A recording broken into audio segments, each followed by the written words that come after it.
What is therapeutic horticulture? To explore this question, I would like to begin with a story.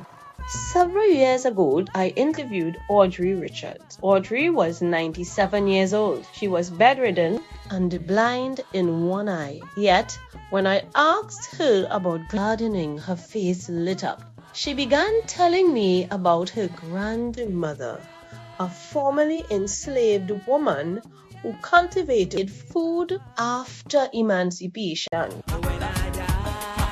Audrey remembered that the children were encouraged to sing loudly while they watched their grandmother clear the land. She smiled as she recalled that her grandmother appeared to be dancing on the balls of her feet as she worked with her brushing cutlass. Nearly 100 years had passed, yet that memory still brought Audrey joy. As I listened, I found myself wondering, how could the experience of creating a garden remain therapeutic for almost an entire lifetime?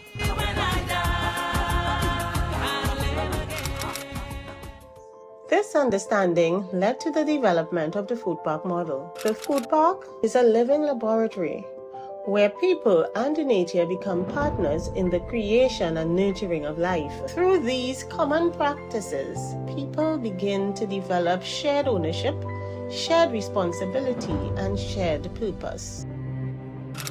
This process became visible in many different settings. At a woman's prison, several participants told me they felt as though they were in the free world. The prison walls had not disappeared. The roles of prisoner and prison officer remained, yet something important had changed. By participating in the common practice of creating and nurturing the food park together, the social distance between them was moderated.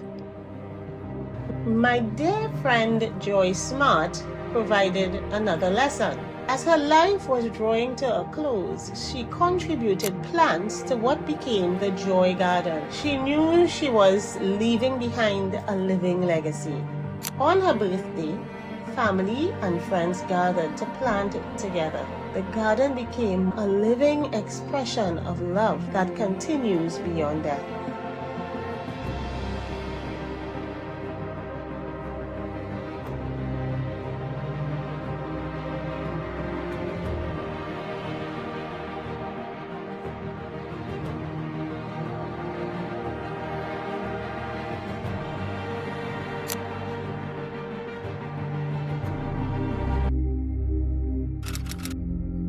In my doctoral research, I coined the term Sufood to describe food produced for one's own use. Sufood represents the reunion of the producer and the consumer in the same act of nourishment. When people grow, harvest, prepare, and eat their own food, they experience a connection that cannot be purchased. The food park model creates opportunities for people to experience Sufood. Inspired by this idea, I later founded Sufood Beverage Manufacturing Limited. Our company carries the name because it seeks to reconnect Caribbean people with the traditions of food, spices, and wellness from which the concept of Sufood emerged. These experiences led me to a simple proposition. The therapeutic power of horticulture does not lie simply in the finished garden. It lies in the common practices through which people and the living earth participate together in creating, nurturing, and sustaining life. Okay, so this is the area where the Joy Garden was being.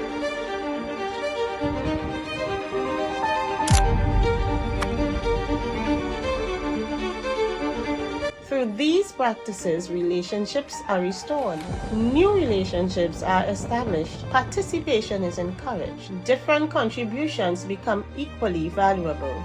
Food can be grown in any place.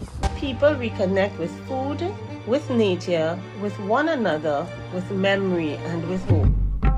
For the Caribbean, I believe this understanding carries particular significance. Our history did not begin with colonization. For thousands of years, indigenous peoples lived in relationship with these lands and waters. Across successive generations, different peoples have cultivated relationships with the earth that sustain the life, health, healing, and community. Today, Therapeutic Horticulture offers opportunities to continue cultivating those relationships while creating new ones for future generations.